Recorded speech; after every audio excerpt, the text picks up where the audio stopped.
ओम सर्वेभ्यो नमो नमः। आओ संस्कृत सीखें सहज सरल व अनुवाद पद्धति से 30 अभ्यासों की श्रृंखला के क्रम में प्रस्तुत हैं अब अभ्यास 8।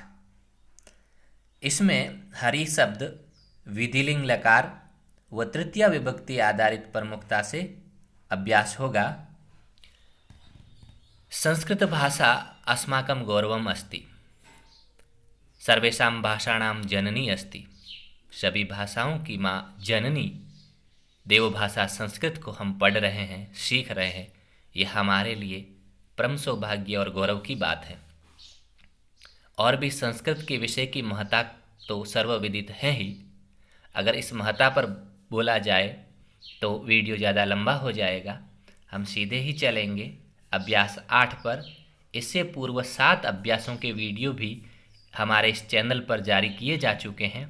उसको भी आप देख करके, पढ़ करके, सुन करके अभ्यास कर सकते हैं। प्रत्येक अभ्यास के साथ ही पाठ्य सामग्री का PDF लिंक भी डिस्क्रिप्शन बॉक्स में है, वहाँ से वो डाउनलोड कर सकते हैं। उसके माध्यम से भी अपना अध्ययन कर सकते हैं।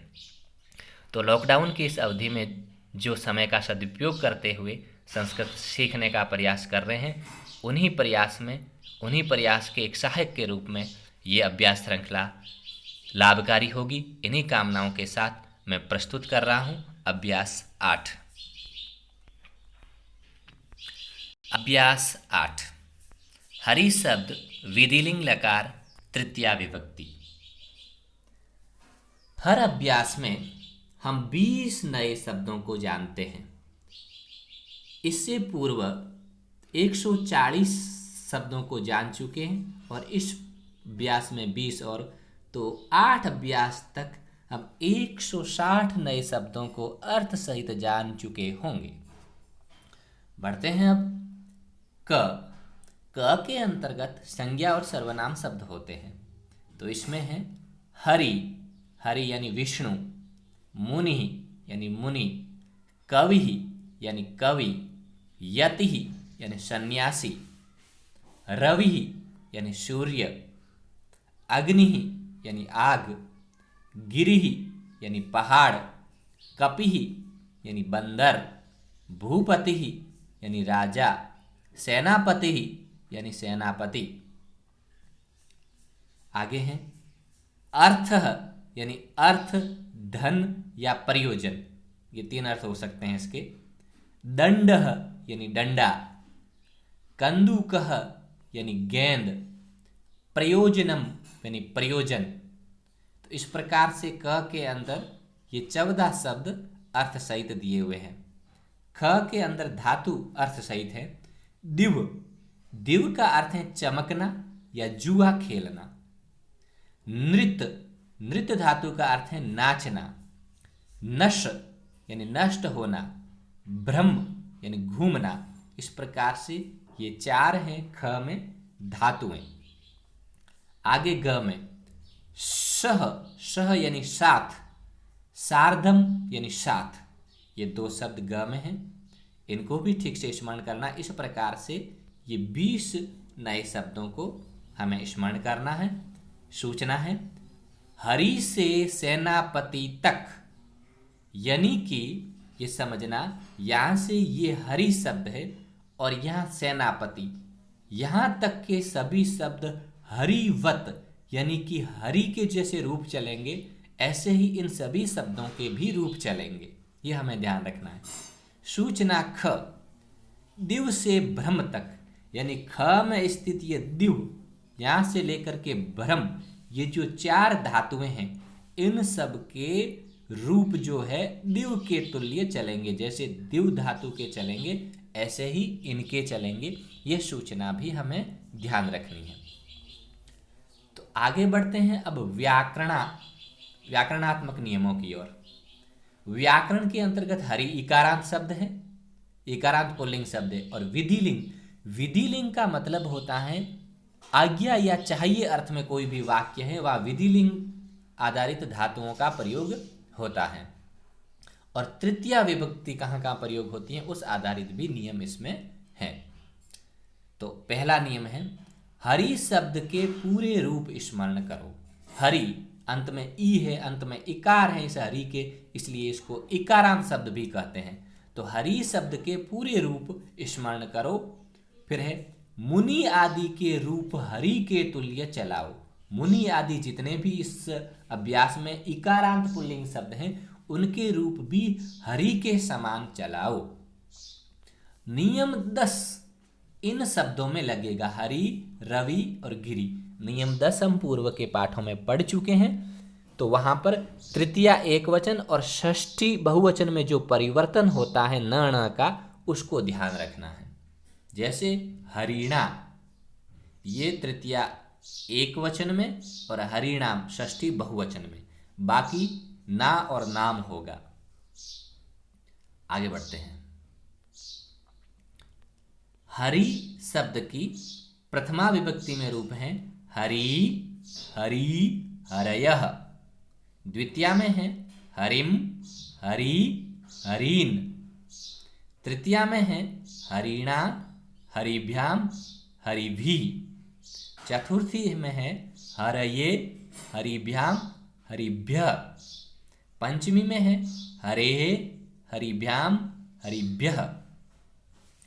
षष्ठी में है हरे, हरियोः, हरिणाम। सप्तमी में है हरऊ, हरियोः, हरिषु। संबोधन में है हे हरे, हे हरि, हे हरयः।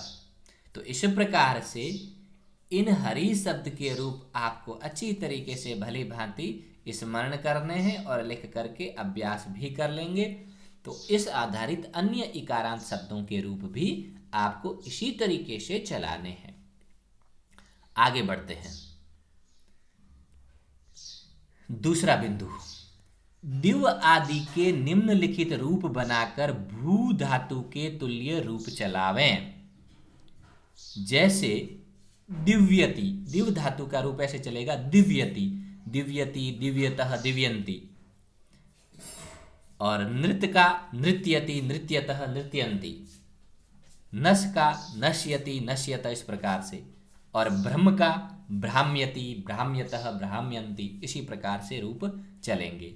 लोट आदि में दिव्यतु, लंग लकार में अदिव्यत और विधिलिंग में दिव्येत, इस प्रकार से ये रूप चलेंगे। ये हमें ध्यान रखना है। अब भू यानी होना, विधिलिंग जिसका अर्थ आज्ञा या चाहिए अर्थ में होता है, इनकी क्रिया जो ये धातु के रूप होंगे वो आज्ञा या चाहिए अर्थ का कोई भी वाक्य है उनमें इन क्रियाओं के रूप, इन धातुओं के रूप का प्रयोग होता है। अब प्रथम पुरुष में है भवेत, भवेताम, भवेयु। ये एक वचन, ये द्विवचन और ये बहुवचन के क्रमशः रूप हैं। मध्यम पुरुष में है भवेहे, भवेतम, भवेत। उत्तम पुरुष में है भवेयम, भवेव, भवेम। इसी प्रकार से अन्य धातुओं के रूप भी आपको चलाना है। जैसे पठ के चलाओगे तो पठेत, पठेताम, पठेयु। पठे, पठेतम, पठेत, पठेयम, पठेव, पठेम। इस प्रकार से आपको ये विधिलिंग के रूप एक के ठीक से स्मरण करके अन्य धातुओं के रूप भी इसी प्रकार से चलाने हैं। और संक्षिप्त रूप लगा करके भी आप प्रयोग कर सकते हैं। जैसे प्रथम पुरुष में एत, एताम, एयु, यहाँ पर विसर्ग है एयु। फिर एहे, एतम, एत। उत्तम पुरुष में एयम, एव, एम। संक्षिप्त रूप लगाकर पूर्वोक्त पठ आदि के रूप इसी प्रकार चलावें। तो ऐसे संक्षिप्त रूप धातु में जोड़ करके भी आप रूप निर्माण कर सकते हैं। अन्यथा इसे ठीक से स्मरण करके इस अनुसार आप अन्य धातुओं के रूप विधिलिंग में आपको ऐसे चलाने हैं। अब व्याकरणात्मक नियमों की ओर बढ़ते हैं। यहाँ नियम है 14। इससे पूर्व के अभ्यासों तक में हम 13 नियम पढ़ चुके हैं। अब नियम 14वां है कर्तृकरणयोश तृतीया, यानी कि कर्ण कारक में तृतीया होती है। कर्ण कारक, जैसे हमने कारक परिचय भी पूर्व के अभ्यासों में पढ़ा था कि प्रथमा विभक्ति में कर्ता कारक होता है जिसका चिह्न ज्ञेय होता है। द्वितीया में कर्म कारक होता है जिसका चिह्न को होता है, और तृतीया विभक्ति में करण कारक होता है जिसका अर्थ से द्वारा होता है। तो करण कारक में तृतीया होती है, यह हमें स्मरण रखना है।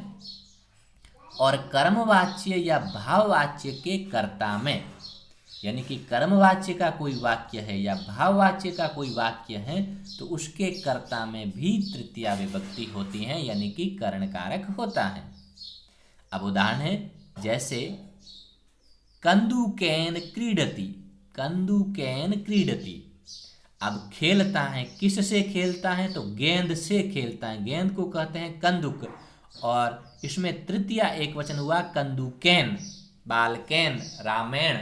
तो कंदुकेन यानी कि गेंद से खेलता है, तो से द्वारा अर्थ में कर्ण कारक होकर के तृतीया विभक्ति हुई, कंदुकेन क्रीडति। दंडेन गच्छति, दंड यानी डंडे से जा रहा है, यानी डंडे की सहायता से द्वारा अर्थ में, तो यहां दंड में तृतीया हुई, कर्ण कारक हुआ, दंडेन गच्छति। अगला वाक्य है रामेण ग्रंथ पठयते। अब ये कर्मवाच्य का वाक्य है जिसमें कर्ता राम में तृतीया हो गई, रामेण ग्रंथ पठयते। और वाच्य के जो 3 भेद हैं उसको हम आगे के अभ्यासों में विस्तार से जानेंगे। अन्यथा यहाँ पर सिर्फ इतना ही जानना है कि कर्मवाच्य और भाववाच्य के वाक्य के कर्ता में तृतीया होती हैं। जैसे ये हमने अभी जाना, रामेण ग्रंथ पठयते, यहाँ राम में तृतीया होकर के रूप हुआ रामेण। आगे बढ़ते हैं हम। नियम 15, सहयुक्ते अप्रदाने। ये एक सूत्र है जिसका अर्थ यहाँ समझना आगे, सह, सार्धम, साकम, समम। ये जब साथ अर्थ में हो, इन सब का अर्थ साथ अर्थ में, जब साथ अर्थ में हो के साथ तृतीया विभक्ति होती है। ध्यान देना, इन शब्दों का सह, सार्धम, साकम और समम ये शब्द हो और ये जब साथ अर्थ में हो तो इनके साथ तृतीया विभक्ति होती है। जैसे पिता के साथ घर जाता है, हिंदी का वाक्य है, पिता के साथ घर जाता है।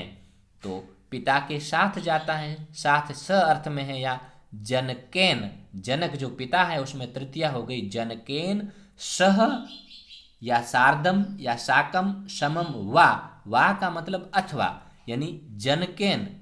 अब सह आ जाए या सार्धम या साकम या समम, इनमें से कोई भी शब्द आ जाए तो सह के योग में या सार्धम, साकम, समम इनके योग में तृतीया होती हैं। तो यहाँ जनक शब्द में तृतीया हो गई जनकेन।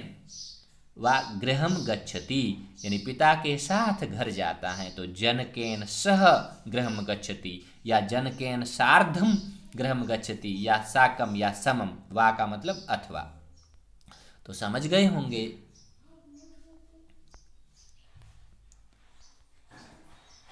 नियम 16, नियम 16 हम ध्यान से देखते हैं। किम कार्यम अर्थः प्रयोजनम।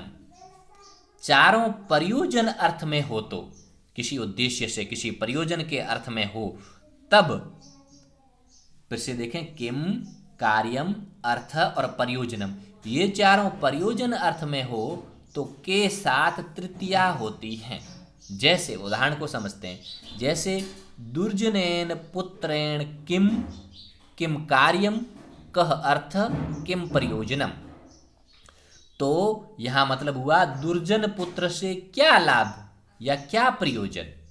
तो यहां पर ये किम शब्द, किम कार्यम, कह अर्थ और किम प्रयोजनम के आने से यहां पर दुर्जनेन पुत्रेण, इसमें तृतीया हुई, दुर्जन और पुत्र शब्द में तृतीया विभक्ति हुई, क्योंकि किम, किम कार्यम, कह अर्थ, किम प्रयोजनम, ये जो प्रयोजन अर्थ में होने के कारण यहां पर तृतीया विभक्ति हुई। तो आप समझ गए होंगे।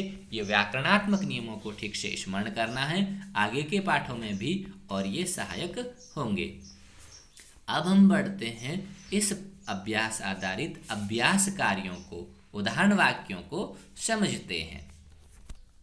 सबसे पहला उदाहरण वाक्य है उसे पढ़ना चाहिए।